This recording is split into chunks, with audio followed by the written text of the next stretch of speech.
Hello and welcome to the Jank Tank, a weekly series where I build questionable decks and throw them against the constructed ladder. This week we are playing a Mardu aggro deck featuring Snapdax. This is about as punchy as I've built. As you can see, the curve starts at 1, goes up to 4, and ends. We have a whole lot of 1-drops and good 2-drops, and then Luris, basically. Not a companion, because we want to play Snapdax, but Luris will recur pretty much everything else in the deck, so... he's very solid, but the way this deck works is that we basically want to play the standard aggro game, playing out a bunch of small creatures and getting in some early damage before they can get onto the board. And then we want to finish the game out with either Reach from the Cruel Celebrant or Snapdax punching in. Because we're playing very aggressively, we may be able to force our opponent to make some trades that they otherwise wouldn't want to make, sacrificing cards just to stave off our attacks, which will give us some card advantage. And then if we can leverage that with some well-timed removal, we can kind of grind their hand down with Luris. Short of that, we have a lot of creatures and are very good at attacking with them, so that's our strategy. Basically, we've got some heavy hitters in the 2 slots. We've got Ajani's Pridemate, who is going to start out as a 2/2 and get bigger as some of our creatures connect for damage. He's also a good lightning rod. He will take a lot of removal, even though the deck doesn't particularly care about keeping the Pridemate alive. It's good, but it has a lot of other sources of damage. So when they kill the Pridemate, they're usually leaving up Cruel Celebrant, which is another of our 2-drops that'll help us finish out the game. We have a lot of creatures in this deck. It's pretty much all creatures except for this Flame Spill here. So every one of those creatures, when they die, is going to drain my opponent for 1 life. And then we've got Dreadhorde Butcher. He is hasty. When he hits an opponent, he gets bigger. And when he dies, he deals damage equal to his power to the opponent. So if they don't have anything on the ground when I play him, I'll connect and get in for a point of damage, and then he's 2 guaranteed damage on the board.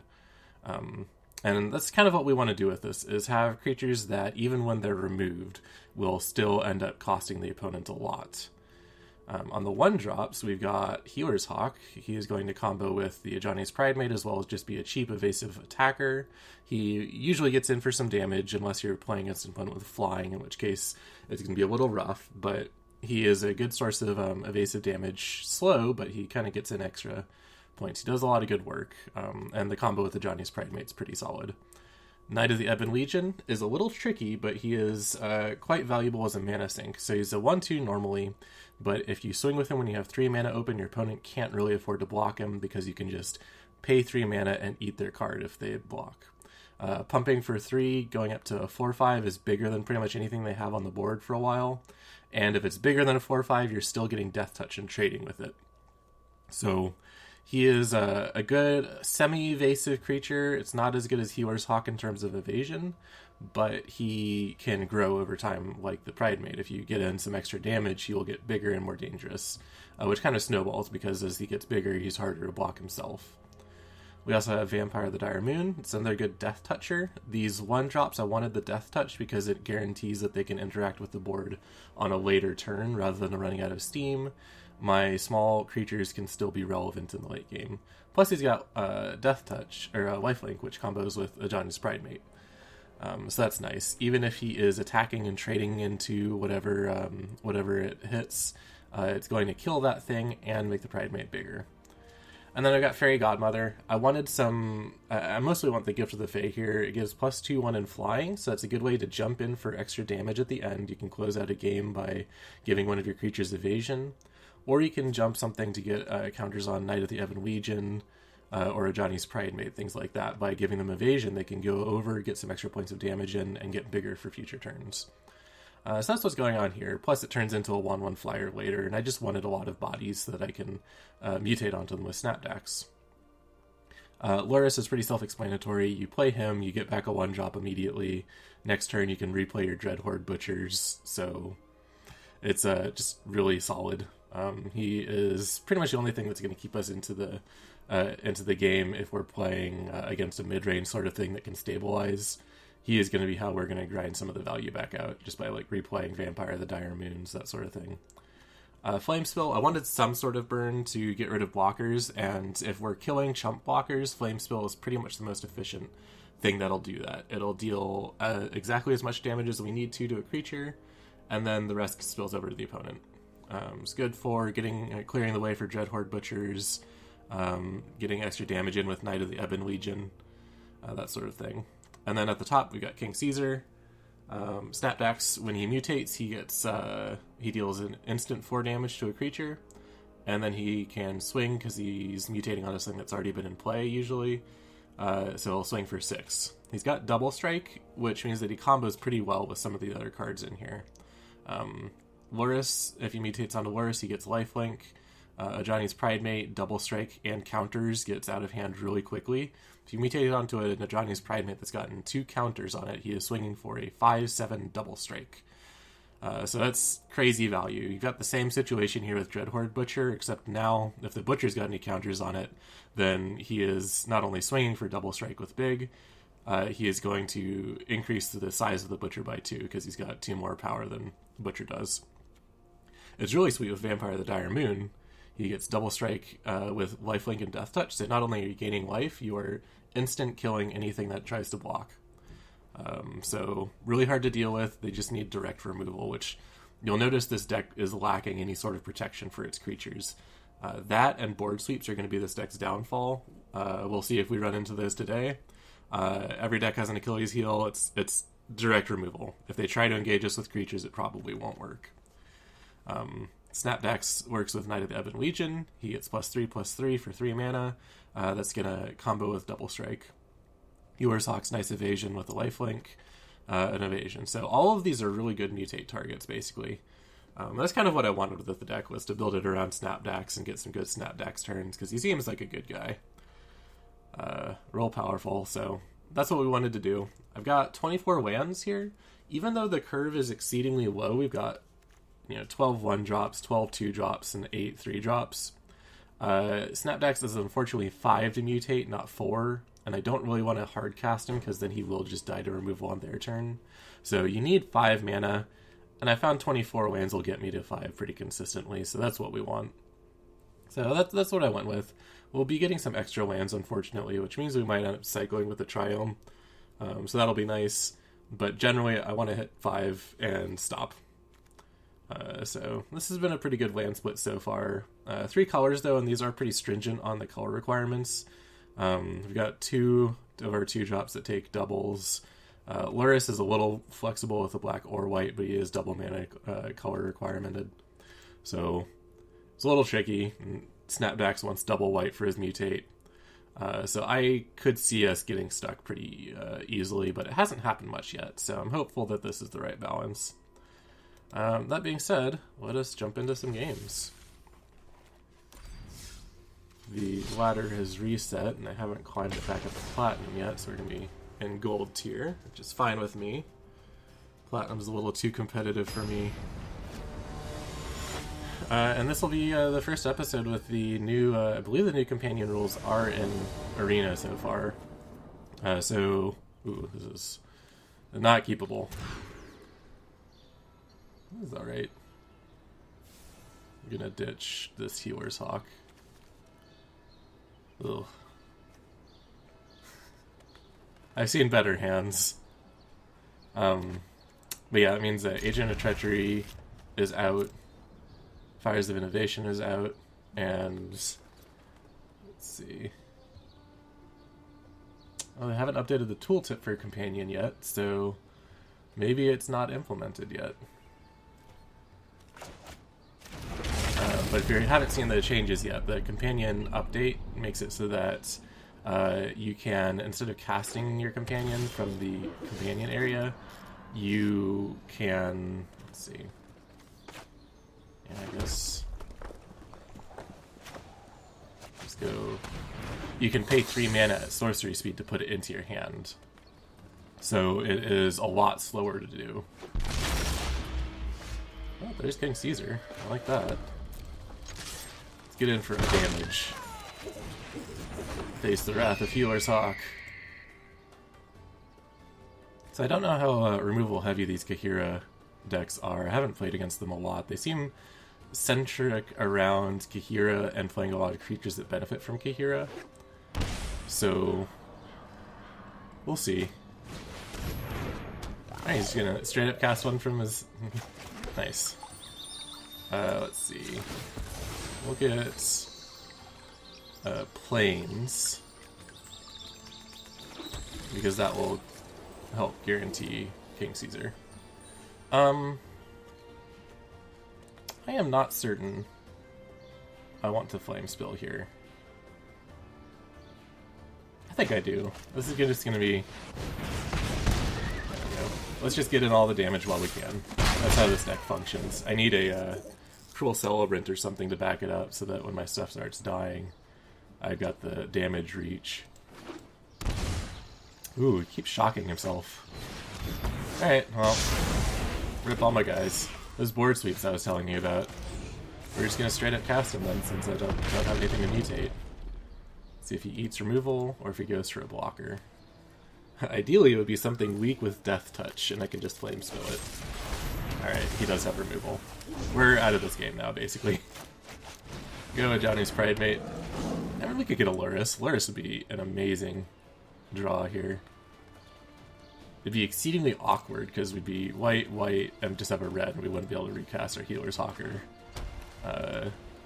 Vampire, but... What are you gonna do? Alright, well, that's great. That's just too big for our flame spill.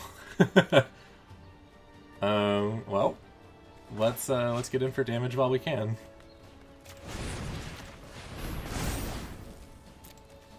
And I guess our hope here is that he plays some cheap Vigilance creatures that don't have a lot of toughness, which I think most Vigilant creatures in Standard right now are high toughness, so these Flame Spells probably aren't going to get us there.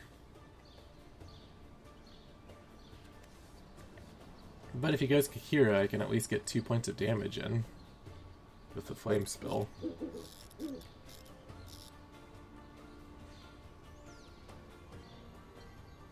This is a close game. He can start locking down my Fairy Godmother, though. Ooh.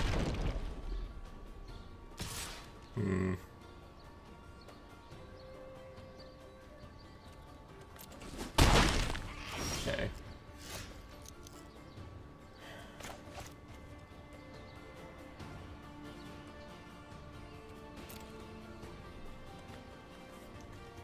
Doesn't have lifelink. Or it doesn't have reach, but he is just going to gain all this life. I did not need that lifelink. So I can flame spell it.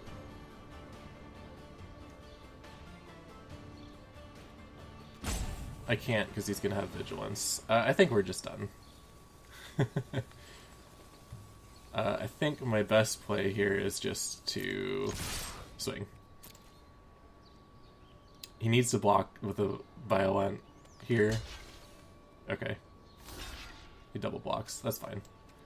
This is the thing I really need to kill. Yeah,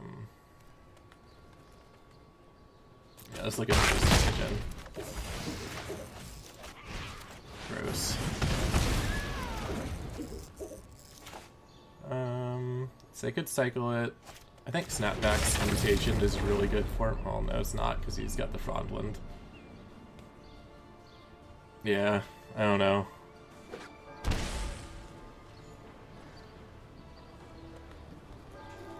Now that he's got vigilance creatures, I can't really do a whole lot. Ooh, Garrick. This deck is way outclassed ours. This rummy. We are the apex predators. Is this an opportunity? Keeps tapping out, so I can get 1 point of damage in and 2 more from Flame Spill. I can cast Healer's Hawk. Yes, I can cast Healer's Hawk. Yeah, let's go.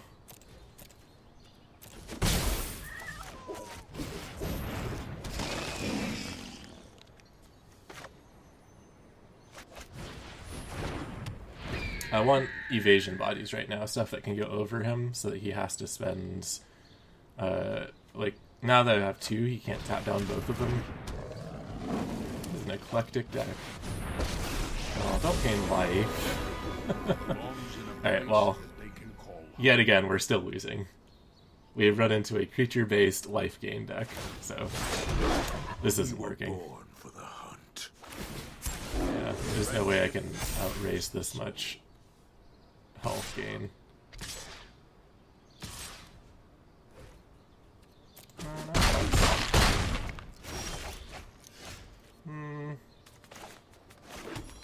With the Garrick in play, I can't really make a big creature.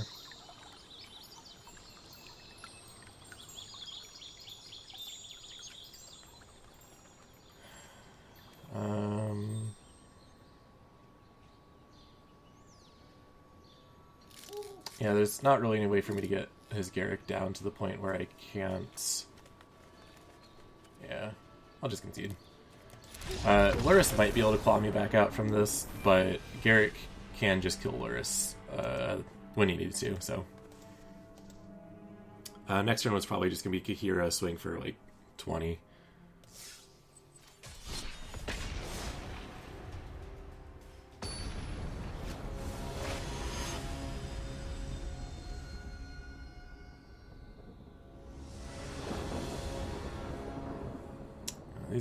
These are the lands we like to see. This actually can work just fine. This gives us a turn 2 Dreadhorde Butcher. And we're on the play, so this is beautiful. Blue-blacks. Pretty scary. Could end up just getting a Drown in the Locked. But not before inflicting 3 points of damage.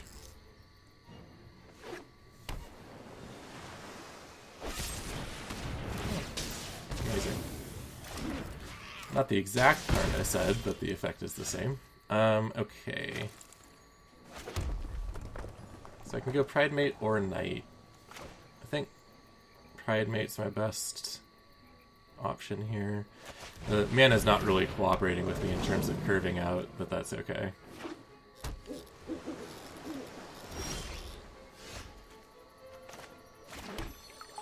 Alright, let's just swing.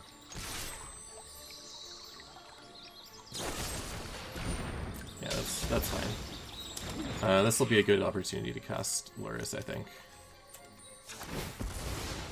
Yet again, we need double white.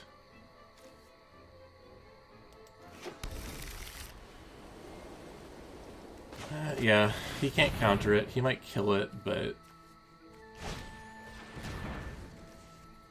I don't know. Drown in the Lock. Oh, Tyrant Scorn can just kill it if he has a third.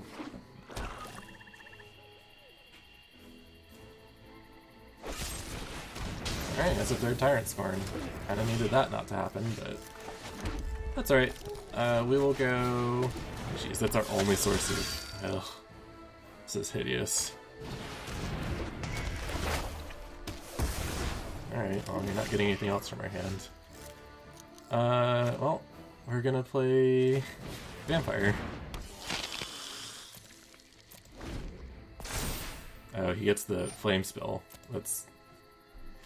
Could have drawn better.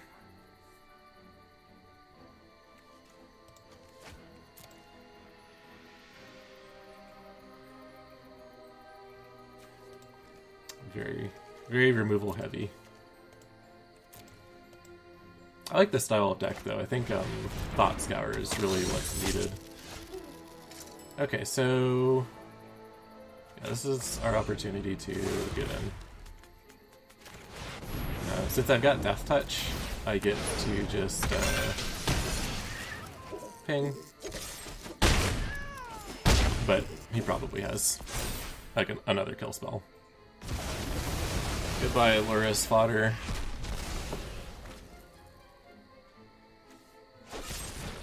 Yeah. What fun. Fortunately, our deck is pretty dense on threats, so maybe you won't be able to keep it up. I'm gonna go ahead and crack this to get as many lands out of our deck as possible.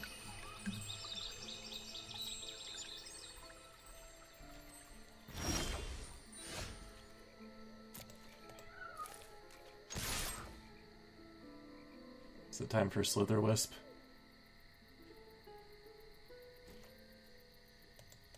We got there. Alright. Cruel Celebrant number 2.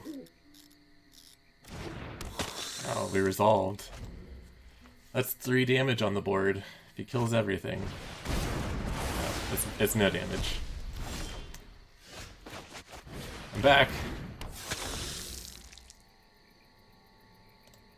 This is super exciting.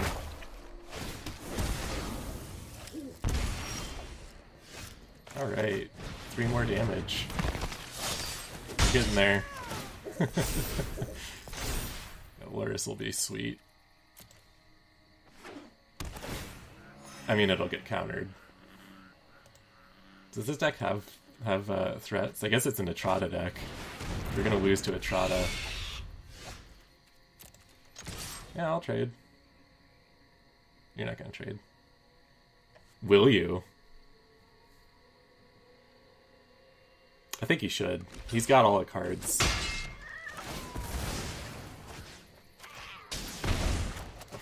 Alright, go Hewersock. It's gotta feel bad spending all of your premium removal on 1/1s.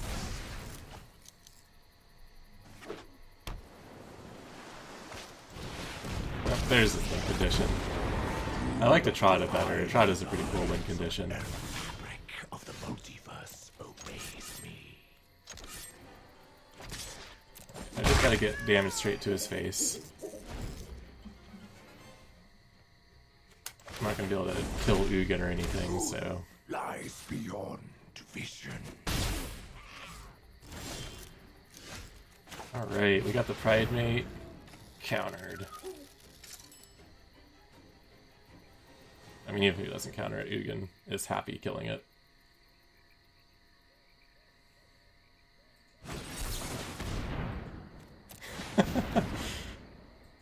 Alright. Got him.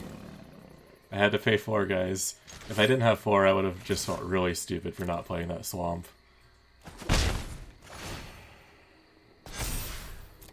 There is not much reason for me to hang on to the swamp. I don't have a use for it in play either. I mean, I do now because I know he's got Convolute. But, yeah, he might waste his time with auto-erasuring me if I've got it in my hand. At least he gets a Surveil. No, he just minus... Oh, he already plussed. Okay. I'm on the fence about whether I even block these guys if he attacks. Now let's see if I get in.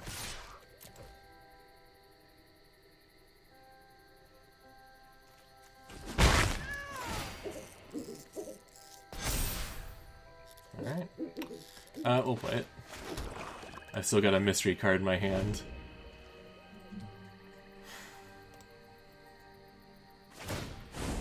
It's a good thing Ugin doesn't have an ultimatum, because he's getting there. That's too bad. That Thief's slightly too big. So I don't want to block this, because it'll actually just give him cards. He picked this one specifically out of all of these. Oh. If he doesn't have a counterspell, we just win. How delightful. I mean, counterspell or removal. He probably has them, but... maybe not.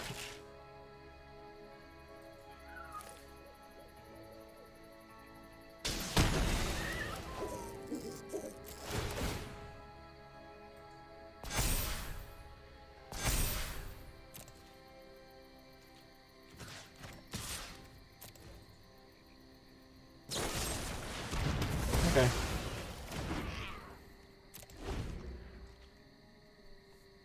I think he should have just murdered the, I can yeah, that's fine. create That was always going to happen.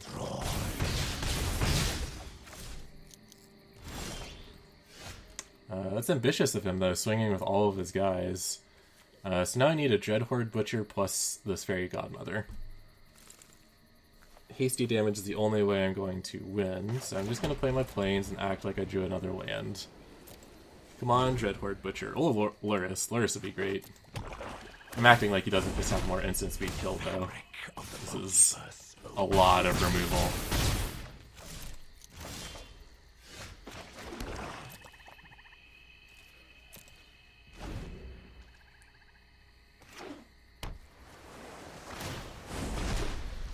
2 flame spills would do it. Beyond.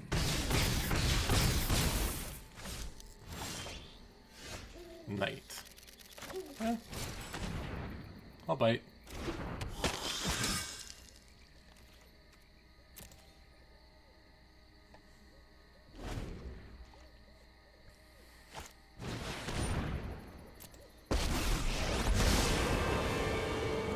Minus or plus? Deep below. Alright. Goodbye, Knight. Interloper. I like this deck. I think it's too heavy on the removal, though. I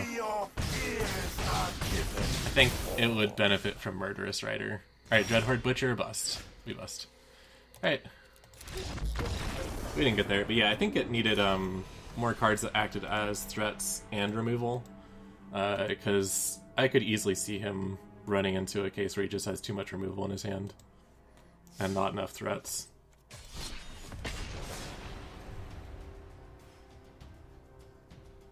Close, though.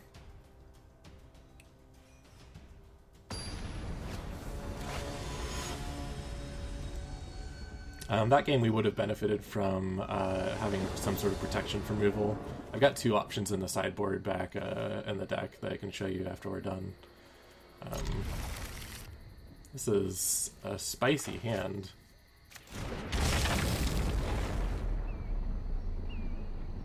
See how far we can get with it.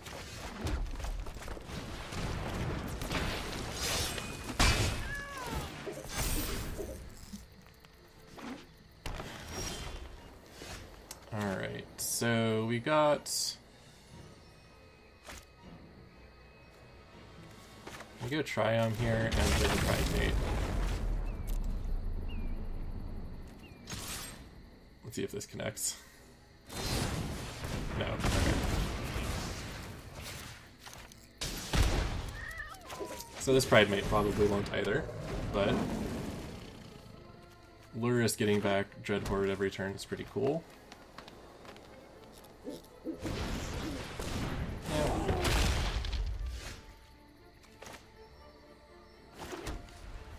I'm gonna play the Lurrus. He's just gonna kill it.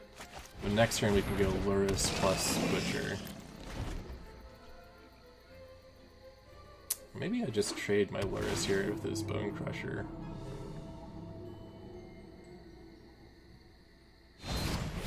He's just gonna Bone Crusher again. Alright. That's what I was expecting. Hopefully he does not have any blocks now, and I can just... Oh, I can Snapdax. That's a lot of damage.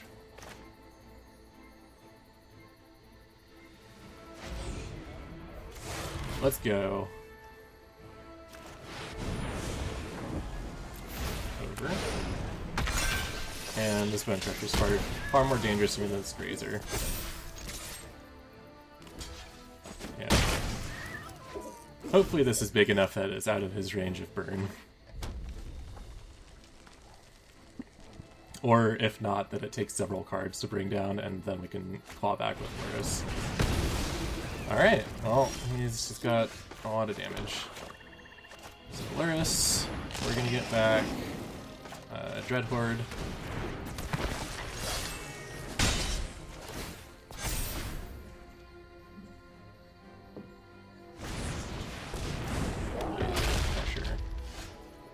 Alright, so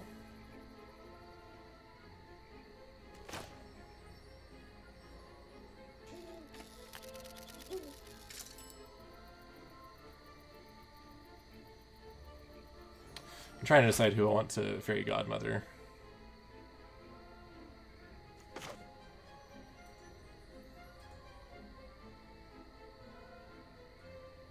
I think the Butcher is the right call.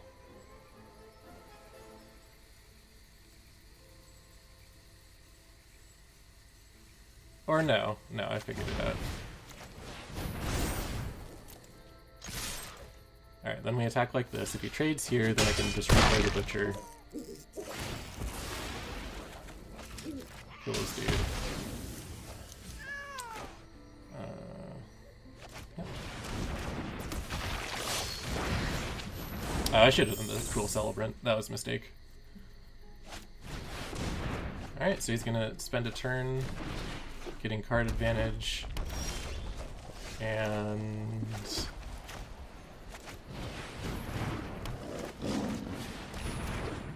is a board, unless he's got a board speed. Even if he does, it's too late.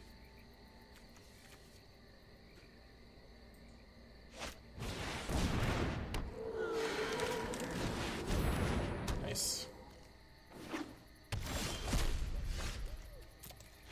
Attack! Oh. Alright. I liked how that worked when the double Lurrus replaying Butcher. I think this deck is one of those that needs a lot of its cards in play at once to be strong. And if you start dismantling it with direct removal, it runs into some trouble. But I did like the Fairy Godmother. I think that card's one of the more questionable ones in this deck, but getting the 2/1 plus evasion is a good punch to the face, so I liked it. Well, this is something. Keepable. I'm sure we'll draw into better stuff to go with all this.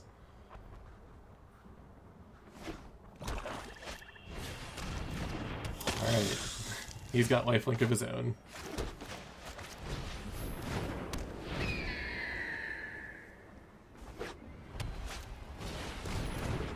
That Giant Sprite Mate's gonna get Flame Spilled, I'm pretty sure. The question is, if he's down to this few cards already, do I actually just want to trade here? I think I do. I've got Lurrus. Let's not play into any funny tricks here. So I need my swamp.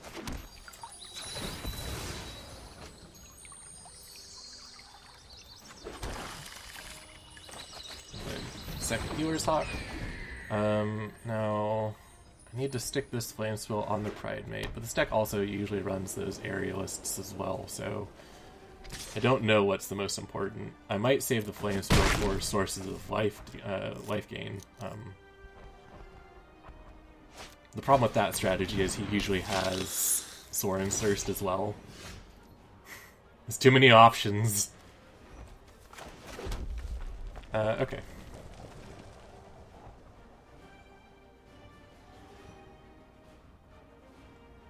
So, Flame Spill on his Vampire of the Dire Moon's pretty good.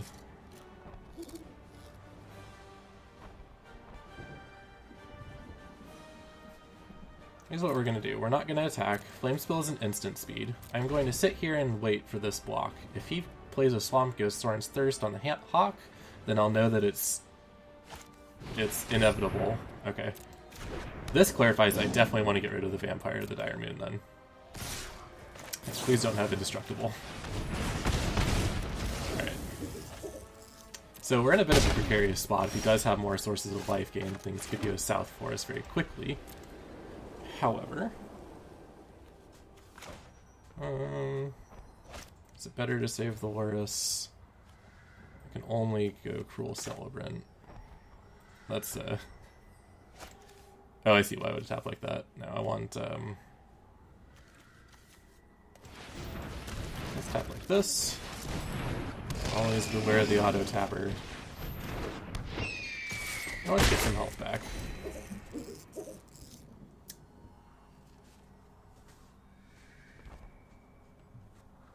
Murder would be pretty good for him right here.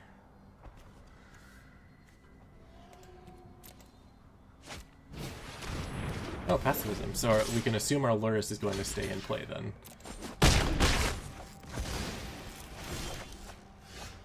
Oh, sweet. Let's see.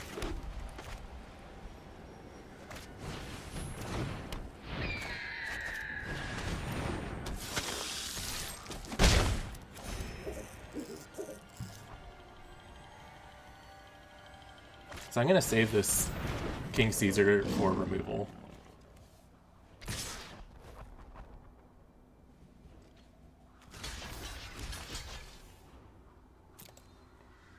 We'll double block. Oh, he has a combat trick. Okay. That's too bad. Let's see. So I've got 5. So I don't think I can afford to save it for removal anymore. I wanted to hit. Yeah, that's fine. I'll mutate it onto the Skewer's Hawk. It's gonna be hard for him to race. Even at 6, I'm gaining 6. Yeah.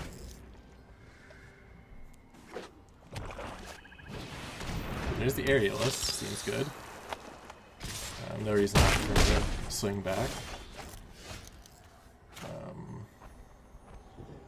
It's really awkward not having multiple sources of black. Let's go for this though and see what happens first. He's out of cards. I know exactly what will happen. Cruel Celebrant. Healer's Hawk.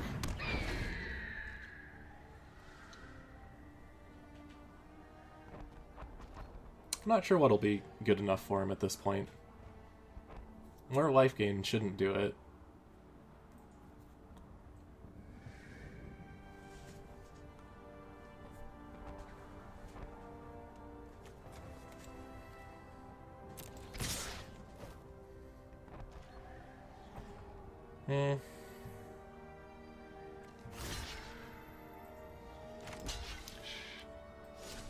No need for me to block. I'll just swing out on my turn. Yeah.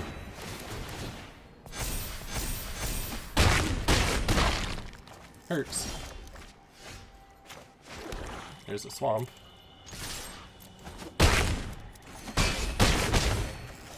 Down to 2.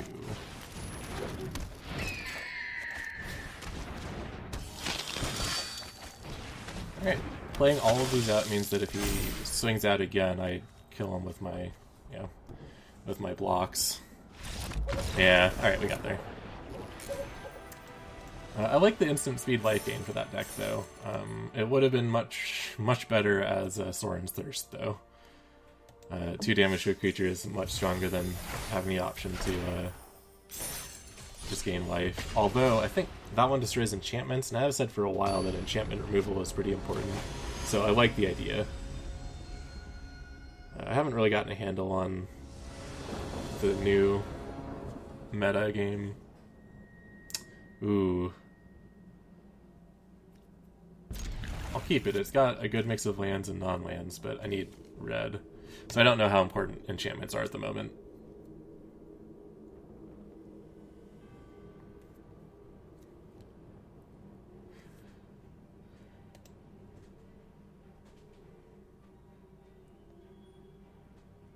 You go swamp first in case I top deck a mountain. Swing in with the butcher. Really like that. This Pride Mate's kind of dead. No life gain in here.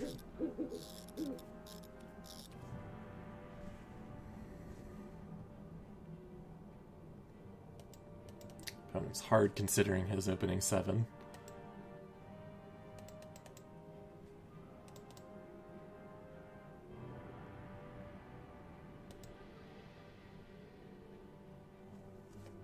Or is AFK?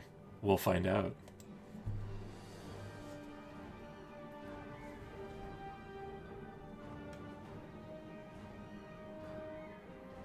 Is he gonna do one of those where I think he's AFK and he passes his first turn, and then comes back to the keyboard and proceeds to demolish me? That's happened a surprising number of times for as specific as that chain of events is.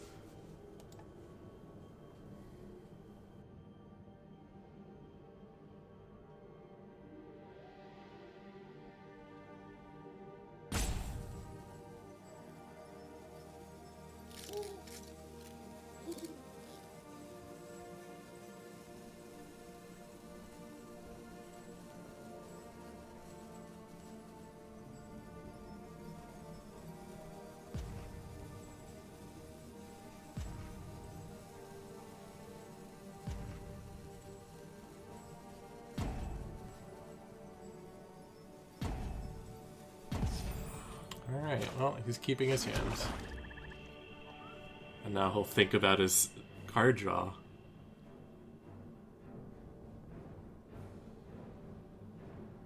This is exciting content. So yeah, I guess I'll talk about the changes to the ban list. I think that Agent of Treachery was appropriate. I saw it as the curve topper in too many decks, and it by itself kind of turned the game upside down when it was played. No matter what you were doing, you were suddenly losing, which is kind of appropriate for a 7-drop, but I felt like it was too much.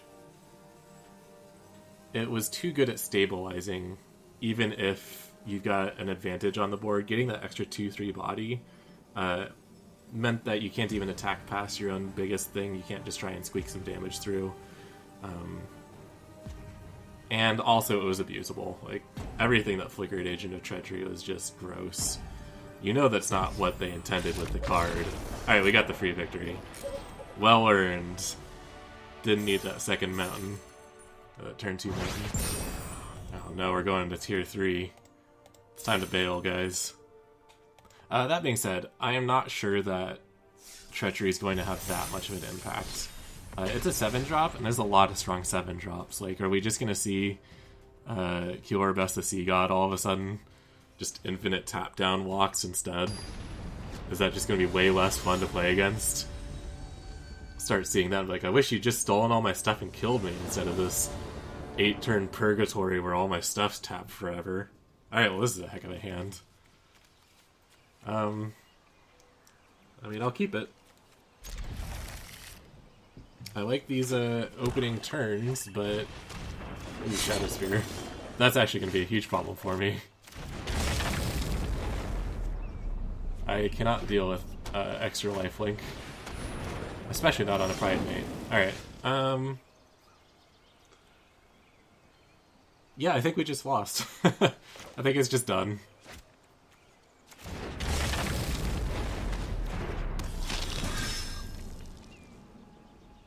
I'm hoping to draw out his enchantment removal here. Oh, great. That's the opposite of what I wanted. At least you can't equip it. Jeez. We're gonna get wrecked. Flame Spill. Oh, this is good. It's just a turn too late. Alright, do I want Butcher or Cruel Celebrant?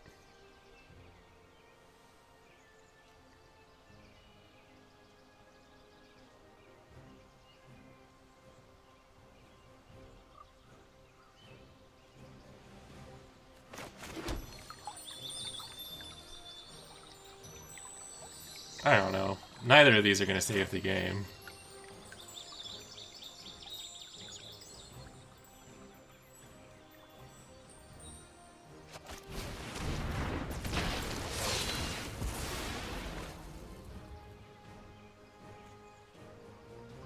Let's see, I got doubles, so I'm pretty good on land already. Let's get plains. Alright, so if he doesn't gain life twice this round from a land... okay.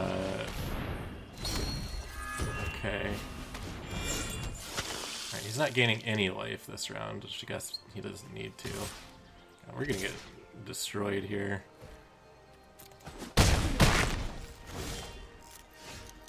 Alright. So I got Flame Spill.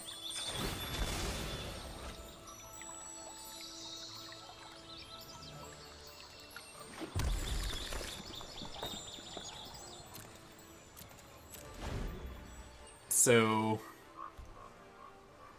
if he attacks, or if he goes to equip the Shadow Spear, I can go ahead and burn the one that the Shadow Spear is being equipped to. And then he can put it on another one. Great. Okay. So that won't work.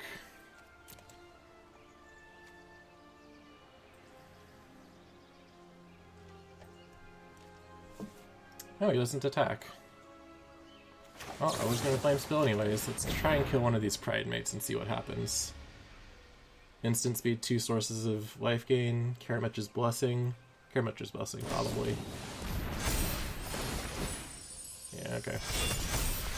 Alright.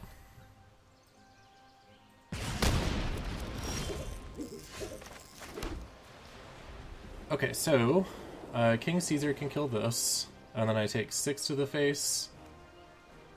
I don't even know if King Caesar can kill this.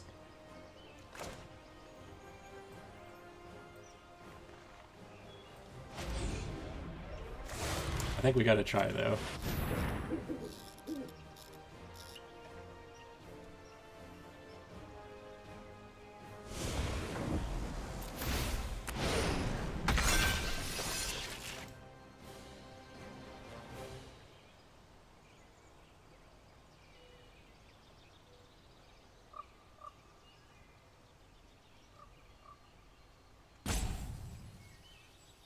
Well. Okay. One pride mate down. I obviously can't attack. I'm gonna be fine trading here, but not here, so I wouldn't trade there. Am I gonna block with it?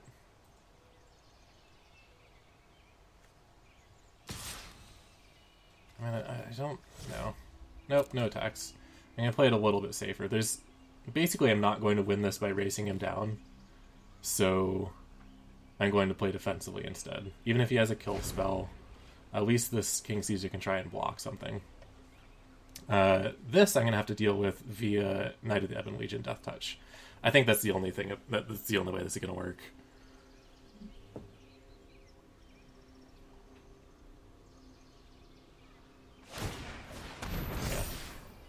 See, I would happily trade both of these for this Pride Mate right now, actually, but I don't believe that that would work. I think he's got some sort of instant speed life gain.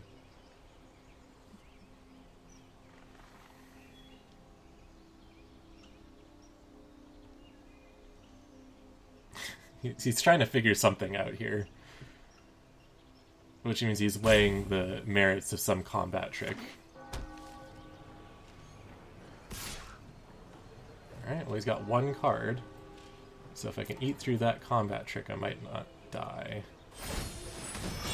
Yeah, gain 1,000,000 life.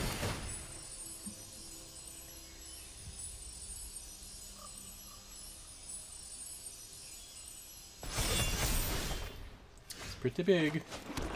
Alright, so we gotta save 3 of this for Knight of the Ebon Legion.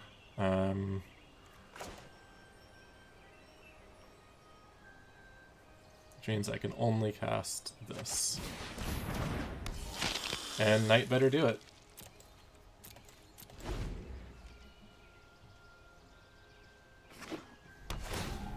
Gains life.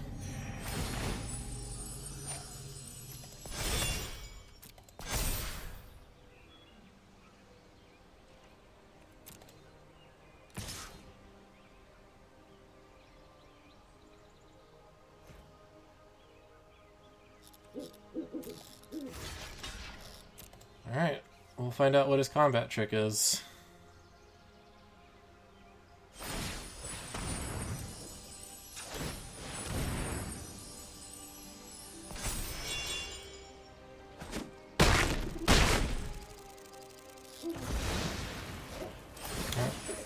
I guess his trick is that he just has 41 life, and that seems pretty good.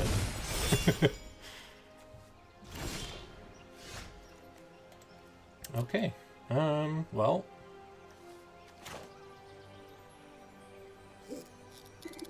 Oh, he didn't know it had lifelink, or a death touch. Well, I still gotta deal with this vampire.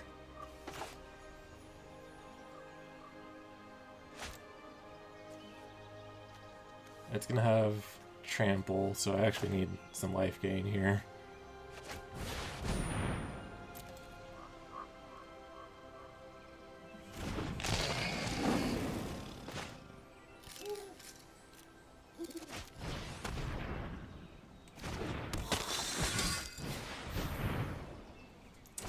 Go like this.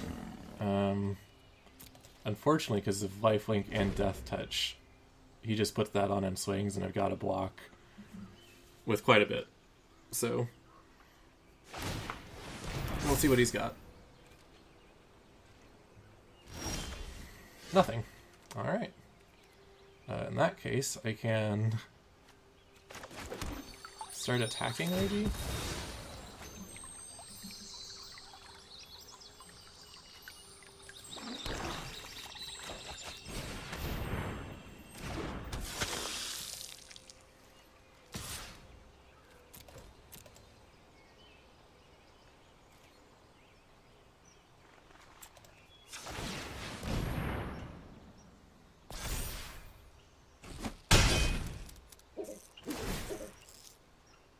We got our own growing guy.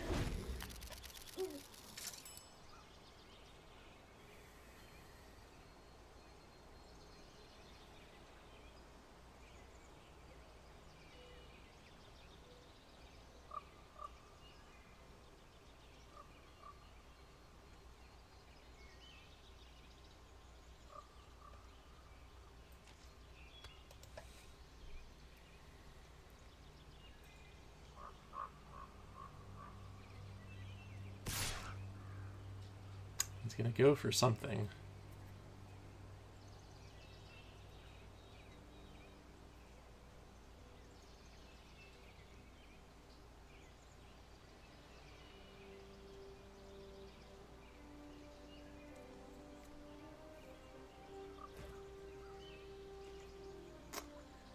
Okay, so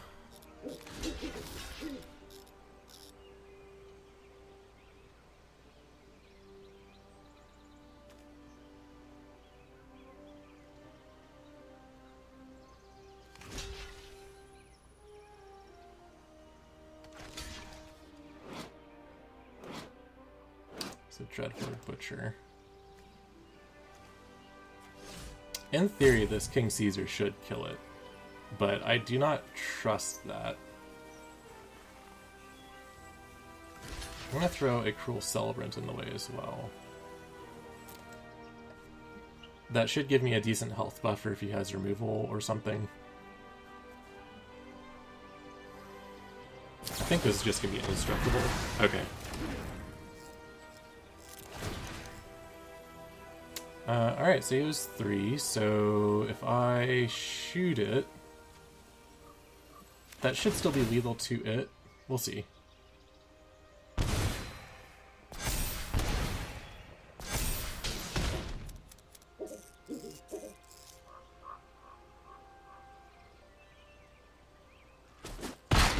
Sweet. I was worried he had another source of instant speed life gain. Alright, and this leaves me with a large Pride Mate and a Dreadhorde Butcher. So this is a pretty good setup.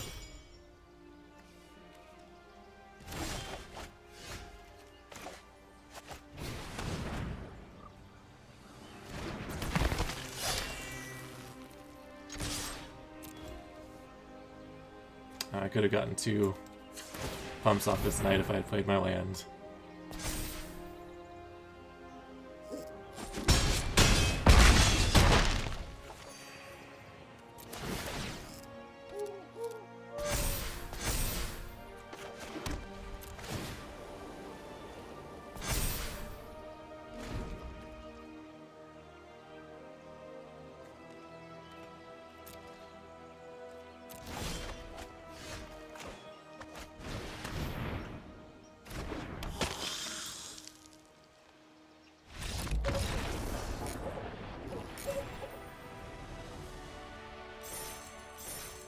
Alright, we did it. We dug through his creatures. I'm really curious what he had in his hand at the end there. He had 3 cards, and they weren't creatures for him to play, and they weren't removal spells. So it was either situational, like enchantment destruction, or a bunch of lands, in which case we just got lucky that we drew better than he did. This will probably be our last game. Pretty good showing from this deck. It's good at attacking. Kind of brawly.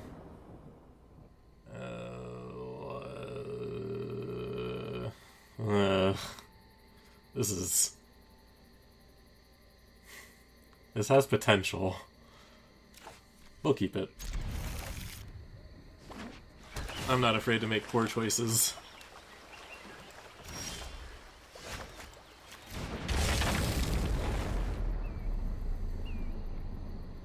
So if we get a swamp or a plains, I can go Healer's Hawk, Vampire, the Dire Moon. Oh, that's not one of those.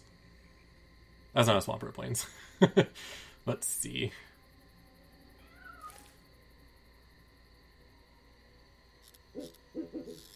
What would be the best threat to resolve right now? Knight would be what I want to stick around, but Vampire, I think, is... I want the lifelink so I can play a Pride Mate next turn. Alrighty. And then I'm going to play this and get myself a plains? Yeah.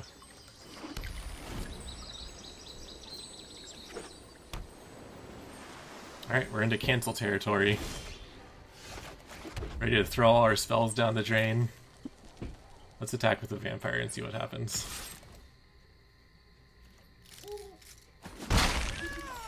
Alright, we did it. We got the damage. I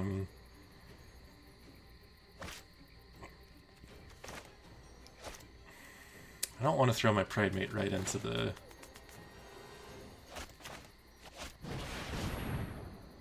Yeah, I'll do the Pride Mate.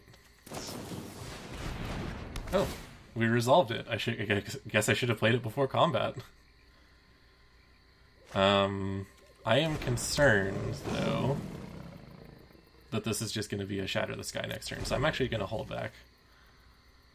This is enough to threaten and demand a board wipe, so we'll play it slow.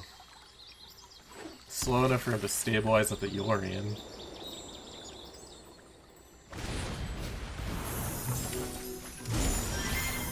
Great. Let's see.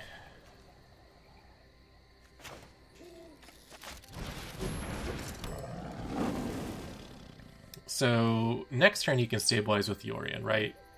That seems to be a possible plan. Play a land, play Yorion, and suddenly I can't really attack with this. Yeah,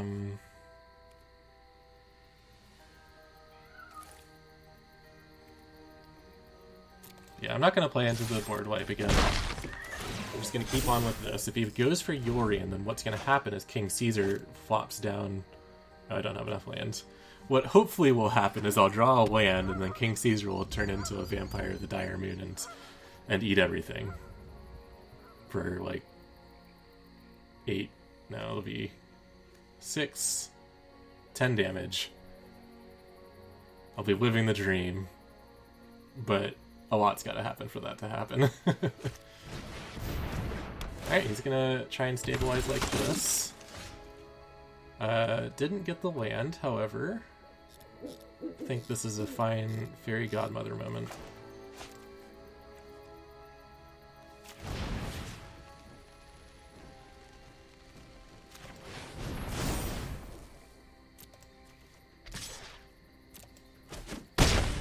Oop. And we'll play a knight. He lost Slice, this is a growing threat. This probably will get shattered. That's my expectation. This costs him 1 card to do, so it's not like he's losing a whole lot. He hasn't invested a whole lot into the board. Easily shatterable. Alright. I should have, had I been thinking about it, swung with the Vampire as well. It wouldn't have cost me anything. It was a bad trade, but it would have increased my Pride Mate to the point where I could have gotten the card. But that's fine. I will simply... tell him to play another one. You got another Pride or a Shatter? Got Narset. I train everybody. Know home your prowess. Is that Planeswalkers? Sure does. You got a Shatter. Look at that. So exciting.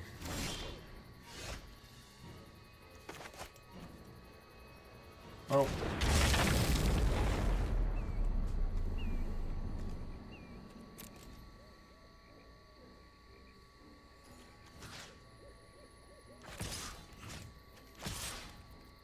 He is still going to have this Brazen Borrower, so I expected to flop down and kill this Pride Mate.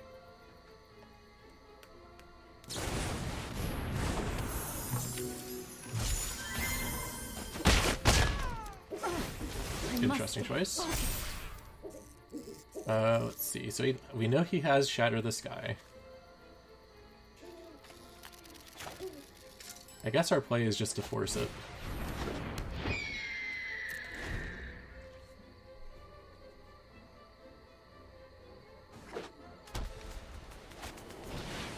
Okay. If he were planning on Shattering the Sky, I would have expected that he saved Narset damage instead and traded with the Pride Mate. So maybe he didn't want to do that, but he kind of felt like he had to. But let's see if he has a third one. He's played 2 Omens, so he basically can have whatever cards he wants, so I won't be surprised. Now, oh, got him.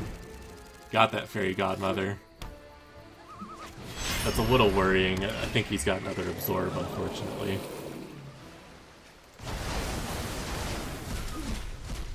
Still have much to learn.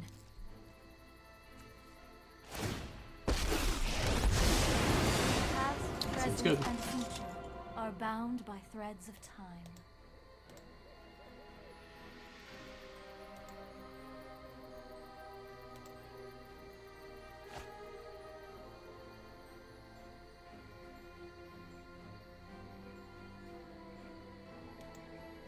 It's a lot of card advantage. Unfortunately, King Caesar doesn't have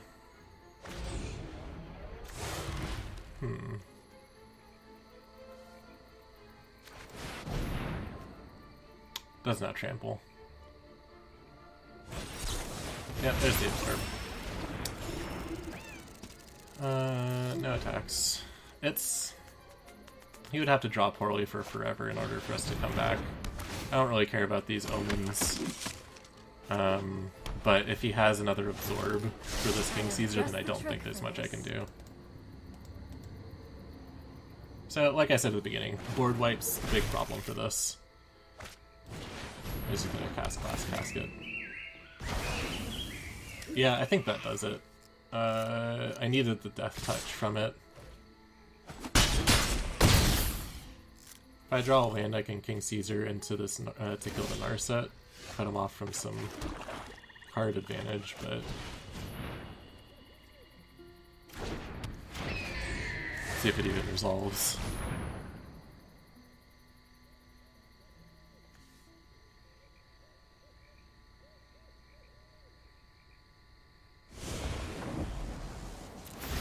Alright. Take that, Narset.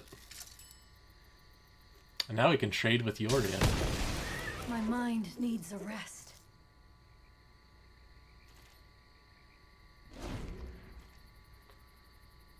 If his hand were empty, I would still lose on the board. Swing 6 into him, he gets 8 a turn and then growing. And I'll Field of Ruin if you want.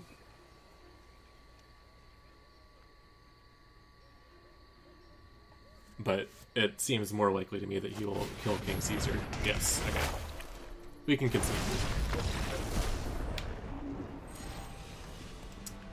Alright. Well, maybe I would have won if the companion rules were in effect. I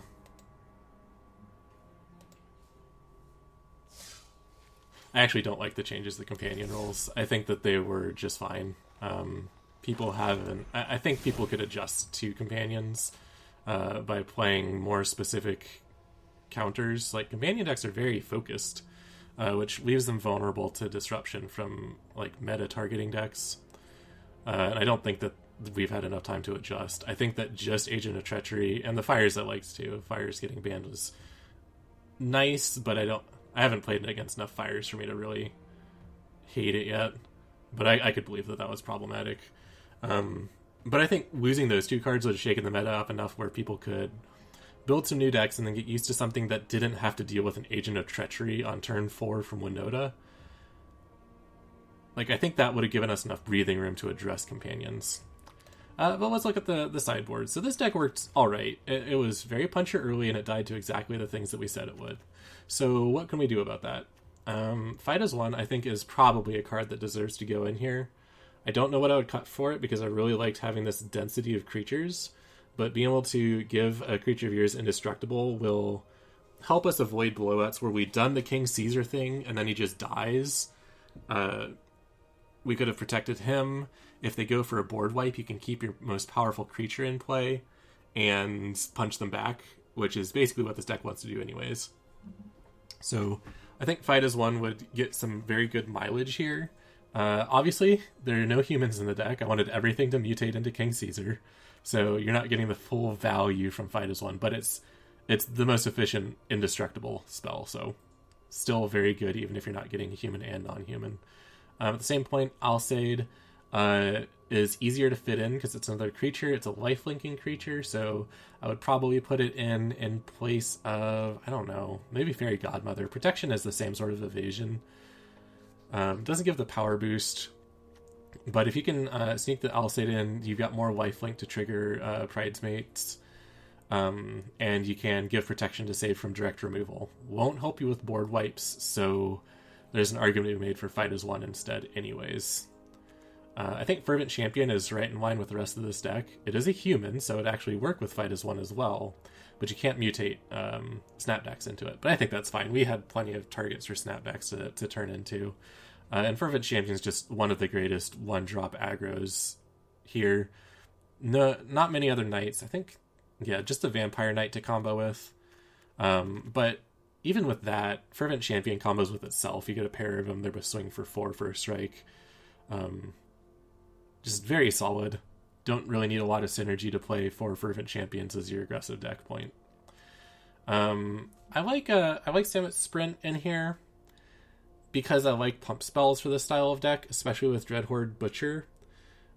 Just getting something to make your guy a little bit bigger. I was on Infuriate for a little bit, but I think Samet Sprint gives you a little bit better card value. You get a little scry for your effort, and haste sometimes is very relevant. I like the extra points of damage because it makes Knight of the Ebon Legion easier to turn on, and it makes like Healer's Hawks more scary as well. When your creature can get +2/+1, it can trade up or avoid dying to a chump blocker, which is a nice tempo hit. If your opponent's trying to chump with like a 2-mana 2/2, and you can get out of range of that, then they lose their 2-mana investment for your 1 mana. So that's nice. Cavalcade's a nice one. There's quite a few cheapo 1 powers. Getting to trigger extra damage off of them is a nice bit of reach. I don't know what I would cut for this, though. I really don't. It could be... I mean, it's same role as Cruel Celebrant. In terms of, like, my creatures don't have to connect in order to kill you. But Cruel Celebrant pumps the Johnny's Pridemate really nicely. I don't know what I would cut for Cavalcade, which is why it's not in. It would probably be like Knight of the Ebon Legion, to be honest. Knight's strong for a late game, but this lets you attack with your evasion, Godmothers, and Healer's Hawks. And Vampire of the Dire Moon, it's got Death Touch, so they can't really block it. That's weird to me. I like Knight of the Ebon Legion for late game power. I think Heartfire is a good burn spell. If you want more late game reach, throwing your creatures for 4 damage is pretty sweet. I was thinking about Weaponize the monsters, but I've never found a situation where I was like, yes, Weaponize is better than Heartfire for me right now. Heartfire just gets you more payoff and fewer cards and mana. A single Weaponize the monsters has more reach, but in terms of just instantaneous damage, Heartfire is going to be better bang for your buck. Call is another good option against board wipes. This lets you put 2 creatures back on the board immediately. You can get something like an Ajani's Pridemate and a Healer's Hawk. Sweet combo. Or a Vampire of the Dire Moon and trade away with something. Dreadhorde plus Vampire. Just anything that any combo of what you got available, it's going to be good. Just nice recursive value. 1 card to get 2 guys back on the board that can do something for you. And finally, Kunoros. He's got a bunch of good keywords for Snapdax. I like that. And he shuts down graveyard shenanigans. We didn't really run into any of that today. So I don't know how prevalent it is. I've usually felt like I need to do something about stuff coming back from the discard pile. But that wasn't necessary today, so... If you don't need that, I wouldn't run Kunoros. He's specifically there to target Graveyard Hate. But he goes into this deck because he's a solid body with lots of good abilities for a very reasonable mana cost. I like him. He doesn't get a whole lot from mutating into King Caesar, though. He's already 3 power and has the lifelink. but King Caesar is a instant 4 points of damage as well, and he'll start swinging for 6 and have lifelink and vigilance and menace, so it's a bit of a monster. It's just not as much of a direct power swing as going like Snapdax on top of an Ajani's Pride Mate or a Vampire of the Dire Moon. So your mileage may vary, but I really enjoyed playing this. Playing Snapdax onto all the things is a lot of fun. Maybe this is worth an Omen of the Dead. Omen would be pretty sweet here too. Once they kill your Snapdax, you just go get Omen Snapdax back. I like it. So the nice thing about this deck is that if you like it, you can tinker with it yourself. There are a lot of great 1, 2, and 3 mana cards. You can pick your favorite and put it in, and it kind of works. You just need to make sure you maintain aggression, a lot of creatures, and then a bit of tricks, some removal and evasion to make it kind of cling together and work. Something that'll kill opponents' linchpin. But yeah, this was the deck. I'll be back on Wednesday next week with a new draft, and I have no idea what I'm building for next week. I'm going to have to tinker around with the new ideas, see what kind of goofiness I can come up with. I did see a fun combo. I don't think I'm going to build this because it's too close to what this deck is already, but while I was brainstorming this, I was thinking Dreadhorde Butcher plus Righteousness. Let's see. Righteousness. Target blocking creature gets +7/+7 until end of turn. Put that on a Dreadhorde Butcher, and then sacrifice him with Fling. For 3 mana in 1 turn, you can go turn 2 Dreadhorde Butcher, turn 3 Righteousness Fling Dreadhorde Butcher for 16 points of damage. Seems good. So that's fun. I think there's probably some good combos going on with Fling right now. I've seen some Fling decks going on with Colossification and Storm Herald.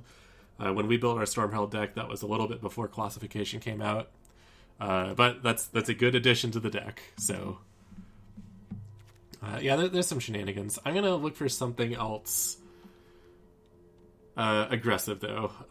As much as I like that blue-black style removal control, it's not that much fun. It's not very exciting to see someone go turn 2 removal, turn 3 let me see your hand, turn 4 removal, turn 5 bounce your thing removal.